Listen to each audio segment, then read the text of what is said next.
The wind screamed across the frozen wasteland like a living thing trying to claw its way inside every crack and crevice it could find. Owen Briggs pulled his coat tighter and squinted through the ice particles that hit his face mask hard enough to leave scratches. The thermal regulation station sat another 100 meters ahead, its lights barely visible through the white chaos of the storm. This was the third breakdown this month. Something about Arctis 7 just ate through equipment faster than any other moon he had worked on. The cold went deeper here, found ways into sealed systems that should have been impossible. But that was the job. Keep the heat flowing to the mining operations, or everyone froze. Simple as that. His boots crunched through knee-deep snow as he approached the station entrance. The door controls were frozen solid again. Owen pulled out his plasma cutter and ran it along the seal until the ice melted enough for the manual override to work. The door groaned open and he stepped inside, shaking off the worst of the ice before it could melt and refreeze on the interior. The main corridor was dark except for emergency lighting. Power was definitely out in this section. Owen set his toolkit down and pulled out his scanner to check the fusion core. That was when he heard it, a soft scratching sound coming from near the heating vents. Rats. Had to be. Some species always found a way onto human facilities, no matter how careful the decontamination protocols were.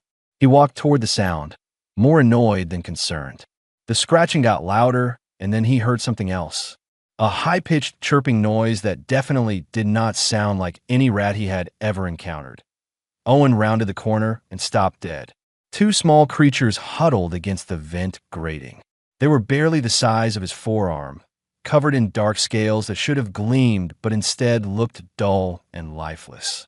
Wings hung limp at their sides, torn membranes showing through in several places. Their eyes opened when his light hit them. Bright amber eyes that held far too much awareness for simple animals, dragon hatchlings. Scarati, if he remembered the briefings correctly. The species the mining company had warned everyone to avoid at all costs. Dangerous predators. Kill on sight was the official policy in some sectors. These two did not look dangerous. They looked half-frozen and completely terrified. One of them reached out with a small clawed hand and tugged weakly at the edge of Owen's coat. The other made that chirping sound again, softer this time. Almost pleading. Owen knew the rules. Contamination protocols existed for good reasons. Introducing alien species into human facilities could cause all kinds of problems. Disease, aggressive behavior, ecological disruption. The list went on in the safety manuals he was supposed to have memorized. He looked at the hatchlings again. They were shaking so hard their scales rattled against each other. Frost had formed on their wings. Without heat, they would be dead in an hour. Maybe less. Owen made his decision in about 3 seconds. He pulled off his thermal coat and wrapped both hatchlings in it, bundling them up until only their heads poked out. They stopped shaking almost immediately, pressing against the retained warmth of the fabric. Their eyes closed and small rumbling sounds came from their throats. Not threatening, more like a cat purring. That he picked up the bundle and carried it to the maintenance office. The room was small, but it had its own heating unit that was still functional. Owen set the wrapped hatchlings on his desk and turned the heat up as high as it would go. Then he went back to work. The fusion core needed a full diagnostic, and 2 of the primary conduits had stress fractures that required welding. Owen moved through the repairs with practiced efficiency, but he kept glancing back at the office. The hatchlings had not moved. They stayed wrapped in his coat, occasionally making those small rumbling sounds. After an hour, the station power came back online. Lights flickered on throughout the facility, and the main heating system kicked in with a low hum. Owen finished sealing the last conduit and cleaned his tools. Job done. Time to head back to the main colony. He walked into the office and found both hatchlings awake and watching him. They had worked their way partially out of the coat. When they saw him, they both chirped and scrambled toward the edge of the desk. Owen caught them before they could fall, and they immediately climbed up his arms to his shoulders, tiny claws digging into his shirt for grip. He tried to put them back down. They climbed right back up. He tried again. Same result. They seemed determined to stay as close to him as possible. Owen pulled up the colony communication system on his datapad. He should report this. Call in wildlife control. Follow proper procedures. His finger hovered over the send button. The hatchlings had settled on his shoulders, their small bodies warm against his neck. One of them yawned, showing tiny sharp teeth. The other tucked its head under Owen's chin and made that purring sound again. Owen closed the communication screen without sending anything. He would figure this out tomorrow. Right now, he had to finish the inspection reports and check the secondary systems. The hatchlings could stay with him for one night, just until he worked out what to do with them. He pulled his coat back on, carefully arranging it so the hatchlings were inside against his chest. They settled in immediately, going quiet and still. Owen picked up his toolkit and headed for the next section that needed maintenance. The storm was still raging outside, but the station was warm again. That was what mattered. Heat and power flowing like they should. Everything else was just details he would handle when the time came. The hatchlings tugged at his shirt from inside the coat. Owen adjusted the fabric to make sure they had enough air and kept walking. 5 days had passed since Owen found the hatchlings, and they showed no signs of leaving. Every morning he woke to find them curled against his chest, their scales warm and smooth under his hand. Every night they followed him through his quarters, chirping softly whenever he moved to a different room. He had named them simply because calling them the small one and the smaller one got confusing fast. Ash was slightly darker and had a torn left wing. Cinder was a shade lighter with a scar across her snout. They responded to the names within 2 days, turning their heads when he spoke. Owen told himself this was temporary. He would find their parents or contact a wildlife sanctuary, someone who actually knew how to care for Scarati young. But every time he sat down to make the call, one of them would climb into his lap or tug at his sleeve, and he would find another excuse to wait just one more day. The morning inspection routine had changed completely. Owen used to move through the thermal stations alone, checking gauges and running diagnostics in comfortable silence. Now Ash and Cinder went everywhere with him. He had fashioned a carrier from spare cargo netting and thermal fabric, wearing it across his chest like the pictures he had seen of parents with human babies. The hatchlings seemed to love it, poking their heads out to watch everything he did. Today's route took him to the Eastern Monitoring Station, where 3 pressure valves needed replacement. Owen set his toolkit down and pulled out the first valve assembly. Ash immediately hopped out of the carrier and landed on the workbench. She picked up a wrench with her small claws and held it toward Owen. Wrong size, but close. Owen took the wrench and showed her the correct one. Ash studied it for a moment, then retrieved it from a kit. This time she got it right. Cinder stayed in the carrier, but her eyes tracked every movement Owen made. When he dropped the bolt, she made a sharp clicking sound. Owen looked down and found the bolt right where her tail pointed. They were learning. Fast. Owen worked steadily, replacing valves and checking seals. The hatchlings helped in small ways. Ash retrieved tools. Cinder warned him twice when temperature readings spiked higher than normal. They seemed to have an instinct for heat signatures that his equipment could not match. That he was tightening the final valve when his communicator chimed. The colony manager's face appeared on the screen, and she did not look happy. "Briggs, my office." Now, Owen looked at Ash and Cinder. They looked back at him with those bright amber eyes. "Understood. On my way." The walk back to the main colony took 20 minutes. Owen kept the carrier hidden under his coat, but halfway there Cinder poked her head out to see where they were going. A passing technician did a double take, but said nothing. Manager Patricia Reeves was waiting in her office with the security feed pulled up on her wall screen. The footage showed Owen clear as day, walking through the thermal station with 2 dragon hatchlings riding in a homemade carrier. "Sit down, Briggs." Owen sat. Ash and Cinder stayed quiet inside the carrier. Patricia leaned back in her chair and rubbed her temples. "How long?" 5 days. 5 days. 5 days you have been harboring prohibited wildlife in a regulated facility. She pulled up another screen. "Do you know what the contamination protocols say about this?" "Yes, ma'am." "Then you know I should terminate your employment immediately and have those creatures removed by force." Owen said nothing. There was nothing to say that would help. Patricia stared at him for a long moment. Then she sighed. "Why, Briggs? You're one of my best engineers. Never caused problems. Never broke protocol. Why now?" They were freezing to death. That happens out here. Nature is harsh. Not our responsibility. I know, but you brought them in anyway. Yes, ma'am. Patricia turned off the security feed and stood up. She walked to the window overlooking the mining operations. Snow fell in thick sheets outside, covering everything in white. I am giving you 48 hours, she said finally. Find a proper facility for them. Wildlife sanctuary. Research station. Something. After that, if they're still here, I call in a removal team. Understood. Owen stood. Understood. Thank you. Do not thank me. Just fix this mess. Owen left the office and walked back to his quarters. Once inside, he let Ash and Cinder out of the carrier. They scrambled around the room, exploring corners they had already explored a dozen times before. He pulled up the Galactic Wildlife Database on his terminal and started searching. Sanctuaries, research facilities, conservation programs, anything that might take 2 dragon hatchlings. Most of the listings were automated responses. Some never answered at all. The ones that did respond said the same thing. Scarati were classified as dangerous predators. No facility would accept them without extensive documentation and quarantine procedures that would take months. Owen kept searching. He had 48 hours to find an answer. Ash climbed onto his desk and nudged his hand with her snout.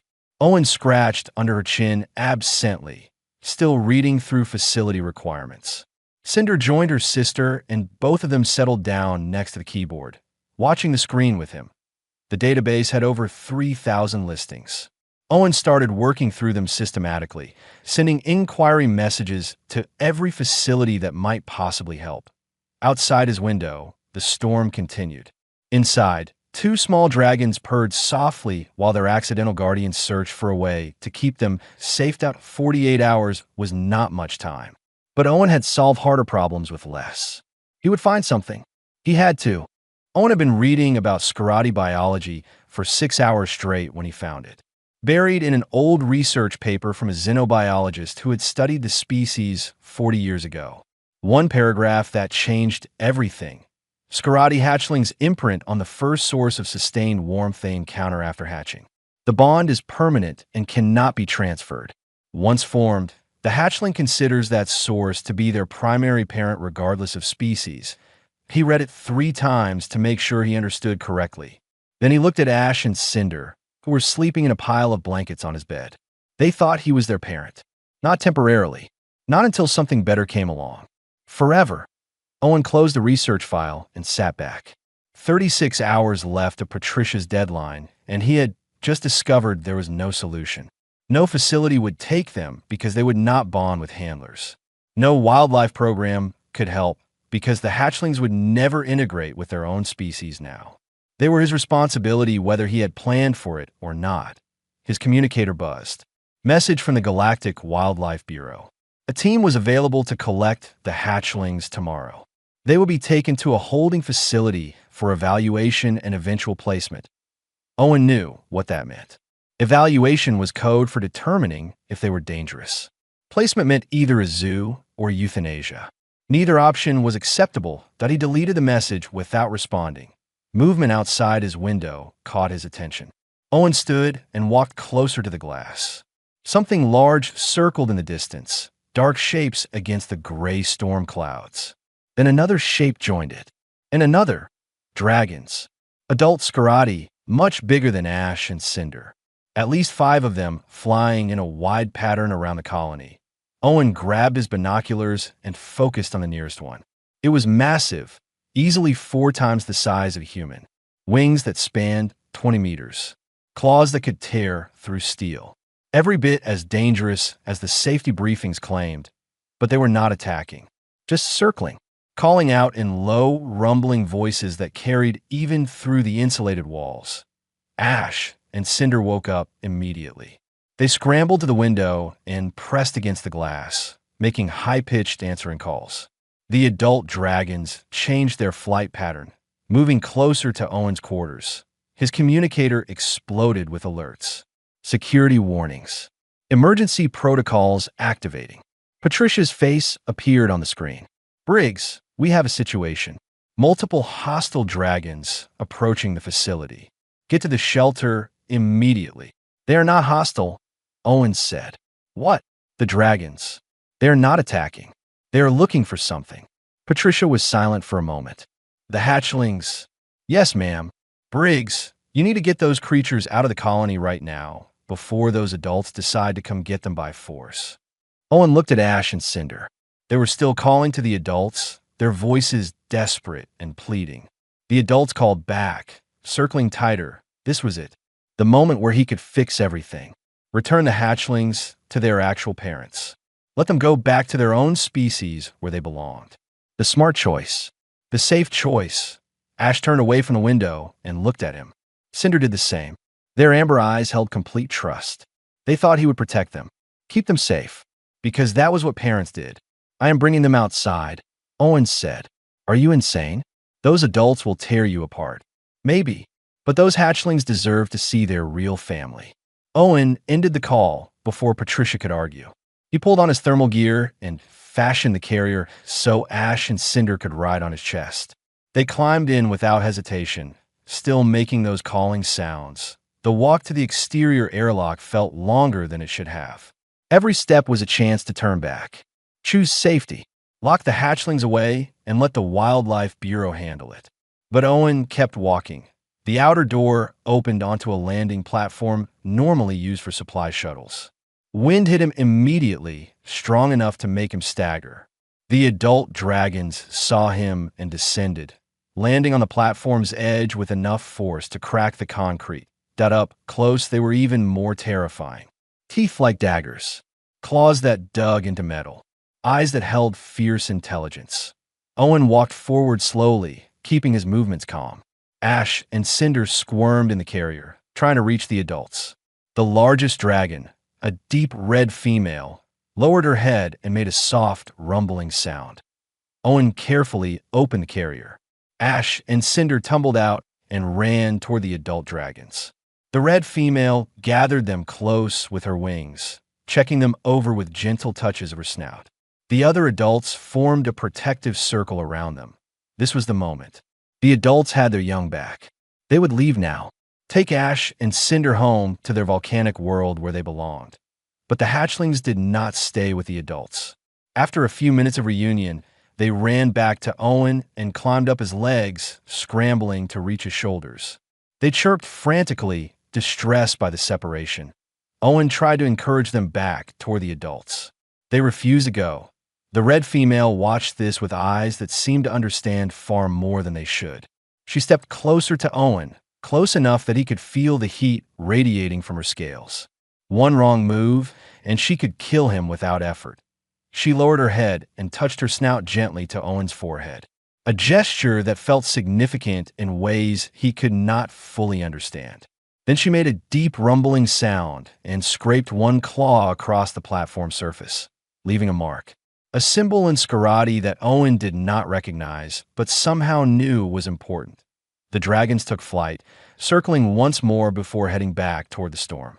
But they did not take the hatchlings with them. They left them with Owen. The next 3 weeks passed in relative calm. The adult dragons did not return, and the colony gradually relaxed its security protocols. Patricia called Owen into her office twice more, but both times she just looked at him, shook her head, and told him to get back to work. Ash and Cinder grew. Not dramatically, but enough that Owen had to adjust the carrier every few days. Their wings healed slowly, the torn membranes filling in with new tissue. They started attempting short flights around his quarters, crashing into furniture and knocking over equipment with equal enthusiasm. The other colonists had mixed reactions. Some avoided Owen entirely, crossing to the other side of corridors when they saw him coming. Others were curious, asking questions about what the hatchlings ate and whether they were really as dangerous as the briefings claimed. Owen answered honestly. They ate a lot, mostly protein supplements mixed with minerals. And no, they were not dangerous unless you counted the time Cinder accidentally set his spare blanket on fire while learning to control her breath. Life found a new rhythm. Maintenance work in the mornings with Ash and Cinder helping in increasingly useful ways. Research in the evenings, learning everything he could about proper dragon care. Sleep whenever he could fit it in between everything else. Then the emergency alarm shattered the routine. Owen was running diagnostics on the Western Thermal Station when the call came through. Cave-in at Mining Section 7. Multiple workers trapped. Standard rescue equipment could not reach them due to structural instability. He ran back to the main colony, ash and cinder clinging to his shoulders. The command center was chaos when he arrived. Patricia stood at the main display, coordinating with the trapped miners through failing communications. How many? Owen asked. 6. They have air for maybe 4 hours if the pocket holds. Problem is the tunnel. 3 separate collapse points. We try to dig through, and the whole thing comes down. Owen studied the schematics. The collapsed sections were thick with ice and rock. Even the heavy excavation equipment would take days to cut through safely. Days the trapped miners did not have. What about going over? Through the ice field above? Too unstable. The weight of equipment would trigger more collapses. Owen kept staring at the display, trying to find an answer that did not exist. That was when he heard it. The same rumbling calls from 3 weeks ago. Everyone in the command center went silent. Patricia pulled up the exterior feeds. Adult Scarati dragons circled the colony again. 5 of them, including the red female who had marked the platform. Not now, Patricia muttered. We do not have time for this. But Owen was thinking. Dragons could fly. Dragons could generate intense heat. Dragons were strong enough to move massive objects without machinery. I need to go outside, he said. Absolutely not. We are in the middle of a rescue operation. I know. That is why I need to go outside. Patricia looked at him like he had lost his mind. Maybe he had, but Owen was already moving toward the airlock. Ash and Cinder made excited chirping sounds as they recognized the adult calls. The platform was freezing when Owen emerged. The red female landed immediately, folding her wings and lowering her head to his level. The other dragons remained airborne, watching. Owen had no idea if this would work. No idea if the dragon would even understand. But he had to try. He pulled up the schematic on his datapad and showed it to the red female. She tilted her head, studying the display. Owen pointed to the collapse points, then mimicked digging. Pointed to the ice, mimicked heat. He felt ridiculous trying to communicate life and death situations through gestures, but he had no other option. The dragon made a low sound and turned to the others. They communicated in ways Owen could not follow. Sounds and movements that clearly meant something to them. Then the red female looked back at Owen and dipped her head once. Agreement point 20 minutes later. Owen stood at the collapse site with 5 adult dragons and half the colony watching from a safe distance.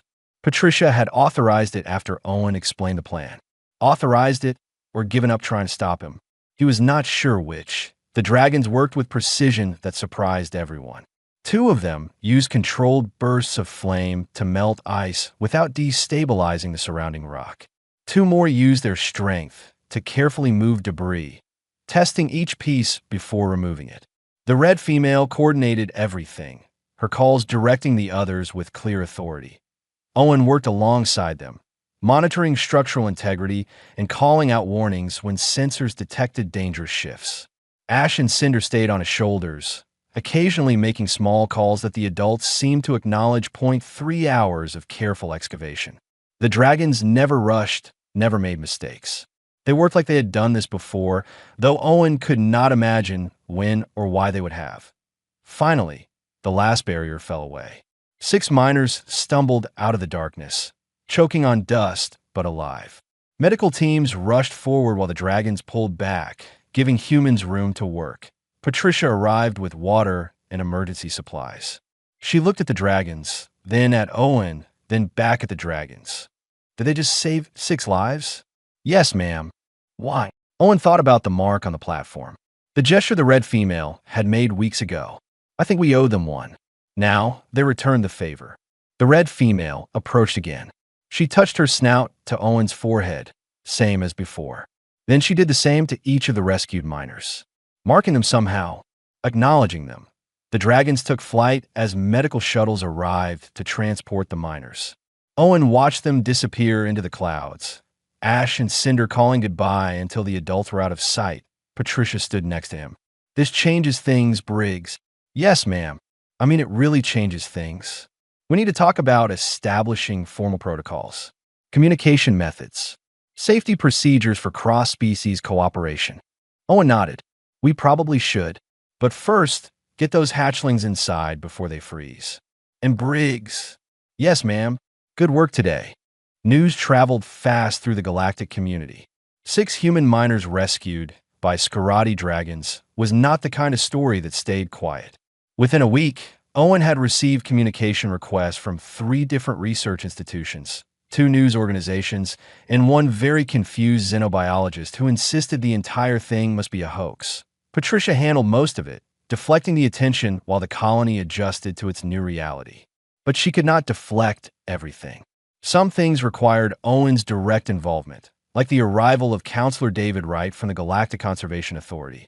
Owen met him in a landing bay, Ash and Cinder riding in their usual carrier. The counselor was a thin man with gray hair and an expression that suggested he had seen everything and was not impressed by any of it. Engineer Briggs, I am here to evaluate the situation and determine appropriate next steps. Understood. What do you need from me? Wright pulled out a datapad covered in forms and official seals. Walk me through it. Start from the beginning. How did you acquire 2 Scarati hatchlings? Owen explained. The storm, the frozen hatchlings, the decision to bring them inside. Wright took notes, but his expression never changed. You understand this violated multiple contamination protocols. Yes, and you proceeded anyway. They would have died. Wright looked at Ash and Cinder. They stared back at him with bright, curious eyes. Cinder chirped once, a friendly greeting. The rescue operation. The adult dragons. Tell me about that. Owen walked right through the mine collapse and the coordination with the adult Scarati. Wright's notes got longer. His frown got deeper. This is unprecedented, Wright said finally. Scarati are classified as dangerous predators. Category 5 threats. There are standing orders in some sectors to eliminate them on site. They saved 6 lives. One incident does not establish a pattern of behavior. Then let us establish one. Wright looked up from his datapad. Explain. Keep the current arrangement. Let Ash and Cinder stay with me. Let the adults visit when they want. Document everything. Build a real understanding of their species instead of just classifying them as threats. That would require official approval. Oversight committees. Safety reviews. So do it. Wright was quiet for a long moment. Then he smiled. Small but genuine. You know, Briggs, you remind me why I took this job. 30 years of paperwork made me forget sometimes. Is that a yes? That is a maybe. I need to see more. Can you arrange another meeting with the adult dragons? Owen looked at Ash and Cinder. We can try. It took 2 days for the adults to return. They arrived at dawn, circling the colony in their familiar pattern. Owen brought Wright to the landing platform, along with Patricia and a handful of other observers. The red female landed first. She studied Wright with eyes that seemed to measure his worth. Then she looked at Owen and made a questioning rumble. Owen touched Ash and Cinder, then gestured to Wright, trying to communicate that this human was important, that he needed to understand. The red female stepped closer to Wright. He held his ground, though Owen could see his hands shaking slightly. Smart man. Fear was appropriate when facing something that could kill you in seconds, but the dragon did not attack. She lowered her head and made a soft sound, almost gentle. Wright carefully reached out and touched her scales. She allowed it. Remarkable, Wright whispered. The intelligence in those eyes. We classified these beings as animals. They are not animals, Owen said. They're people, just different from us. Over the next hour, the dragons demonstrated their capabilities. Precision fire control. Complex problem solving when Owen presented them with a mechanical puzzle. Communication through a combination of sounds and gestures that clearly followed grammatical rules. Wright documented everything. When the dragons finally left, he looked shaken. I need to make some calls, he said. What you have here, Briggs? This could change policy across dozens of sectors. Will it? If I have anything to say about it, yes. But it will take time. Bureaucracy moves slowly, especially when challenging established classifications. How much time? Months, maybe years. Can you maintain this arrangement that long? Owen looked at Ash and Cinder. They had grown again, now the size of large dogs. Their wings were fully healed, and they could fly short distances without crashing into things. They played with each other on the platform, chasing and tumbling like any young creatures learning their limits. "They're not going anywhere," Owen said, "and neither am I." Wright left that afternoon with promises to push for formal recognition of Scarati intelligence and rights. Patricia seemed cautiously optimistic about the whole thing. 2 weeks later, the first visiting researchers arrived. They wanted to study dragon communication, dragon social structure, dragon cognitive abilities. Owen allowed it on the condition that they treated Ash and Cinder with respect and did not interfere with his work. Most of them followed the rules. A few did not, and found themselves escorted off the colony by very large adult dragons who did not appreciate strangers bothering their young. The mining operations continued. Owen maintained the thermal stations. Ash and Cinder helped more each day, their natural affinity for heat and energy making them better at diagnostics than most of his equipment. Night, they curled up in their blankets while Owen read reports about policy changes and classification reviews. The galactic community was slowly, grudgingly, starting to accept that maybe humans had found something important here, that a different way of seeing other species. Not as threats to be eliminated or resources to be exploited, just as neighbors trying to survive in a harsh universe. Ash poked her head out of the blankets and yawned. Cinder made a sleepy rumbling sound. Tomorrow would bring more work, more challenges, more opportunities to prove that cooperation beat conflict. But tonight, Owen let himself feel something close to satisfaction. He had wrapped 2 freezing hatchlings in warmth and kept working. Everything else followed from that one simple choice. 8 months transformed everything in ways Owen had not predicted. The colony on Arctis 7 became something else entirely. Not just a mining operation anymore, but the first recognized cross-species cooperation zone in the sector. Official designation came through 3 months after Wright's visit. Scarati were reclassified from Category 5 threats to Category 2 protected intelligent species. Not quite full citizenship rights, but close enough that killing them was now murder instead of pest control. Other colonies wanted to know how it worked. Delegations arrived weekly, asking questions and taking notes. Owen answered what he could, but mostly he just let them watch. The morning routine showed them more than words ever could. Owen walked through the thermal stations with Ash and Cinder, who were now large enough to fly beside him instead of riding in carriers. 3 younger dragons followed behind, hatchlings brought by their parents to learn from the proven safe human. The youngsters were curious about everything. They investigated equipment, tested Owen's tools with gentle claws, and asked questions in the clicking, chirping language Owen was slowly starting to understand. Ash and Cinder played translator, though half the time they just demonstrated what Owen needed instead of explaining. Today's task involved replacing a burned-out transformer in the northern station. Owen set up his work area while the young dragons watched. One of them, a small green female, barely bigger than Ash had been when he found her, shivered despite the heated space. Owen pulled a thermal blanket from his pack and draped it over her shoulders without thinking. The young dragon chirped in surprise, then settled into the warmth with a contented rumble.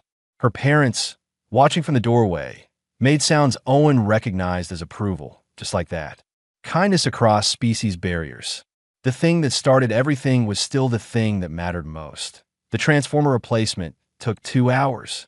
The young dragons helped by holding tools and monitoring heat signatures. One of them spotted a stress fracture in a conduit that Owen's scanner had missed. Good eyes. Better than human technology in some ways. Work finished. Owen headed back toward the main colony. The dragon families flew overhead, circling in patterns that had become familiar.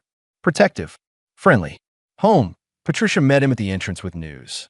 Another colony wants to establish a program. Out near the Titan Belt. They have a native species there. Big insect-like creatures. Usually aggressive, but one of their engineers thinks cooperation might be possible. Did they ask for advice? They asked for you.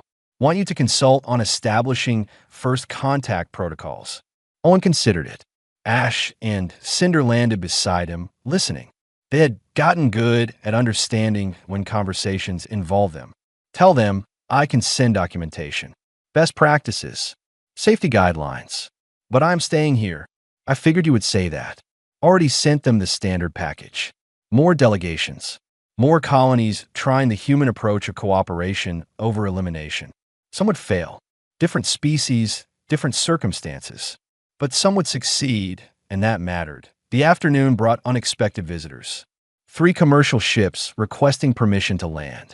Owen watched from the command center as Patricia handled the communications. This is the merchant vessel Star Runner requesting docking clearance. We have cargo for delivery. What kind of cargo? Patricia asked. Specialty items. Heat-resistant fabrics, scaled-up furniture, dietary supplements formulated for Scarati biology. Your colony placed orders. Patricia looked at Owen. He shrugged. Ash and Cinder are still growing. Regular supplies do not fit them anymore. You ordered custom furniture for dragons. They kept breaking the regular furniture. Patricia laughed. Actual genuine laughter. 8 months ago, she would have written him up for unauthorized purchases. Now, she just approved the delivery and went back to work. The galaxy was changing. Slowly, in small ways, but changing. Evening found Owen in his quarters, now significantly larger after Patricia authorized an expansion. Ash and Cinder had their own sleeping area, though they still preferred to pile blankets near Owen's bed.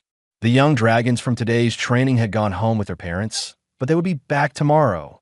Owen sat at his terminal, reviewing reports from other colonies. Success stories and failures. Learning curves and breakthrough moments. Every report added to the growing body of knowledge about cross-species cooperation that a message came through from right at the Conservation Authority. Policy changes were moving forward. Formal recognition protocols for intelligent non-human species. Legal protections. Rights and responsibilities. The thing that started with 2 freezing hatchlings on a frozen moon was spreading across the galaxy. Owen closed the terminal and looked at Ash and Cinder.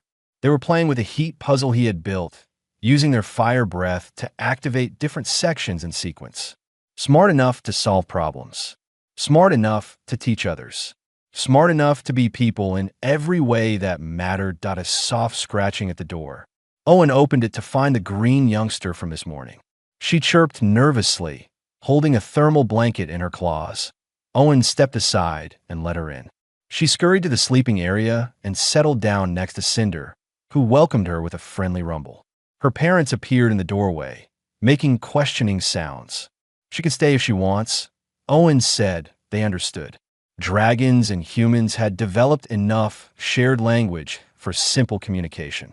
The parents flew off, trusting Owen the same way the red female had trusted him months ago. 3 dragons in his quarters now. Probably would be more eventually. Ash and Cinder were already talking about starting their own training program for even younger hatchlings. Owen pulled out his work schedule for tomorrow. For stations needed maintenance. 2 visiting researchers wanted interviews. 1 delegation from a distant colony needed a tour of the cooperation protocols in action. Busy day ahead. Same as always. He set an alarm and climbed into bed. Ash, Cinder, and the green youngster were already asleep, radiating warmth that made the room comfortable without needing extra heating. Outside, dragons circled the colony in protective patterns. Inside, humans and dragons worked together on plans for tomorrow. The galaxy was figuring out that different did not mean dangerous. That cooperation beat conflict. That sometimes the biggest changes started with the smallest acts of kindness. Owen closed his eyes. Tomorrow would bring new challenges, new opportunities, new chances to prove that warmth and work could build bridges between any species willing to try. But tonight, everyone slept safe and warm. And that was enough.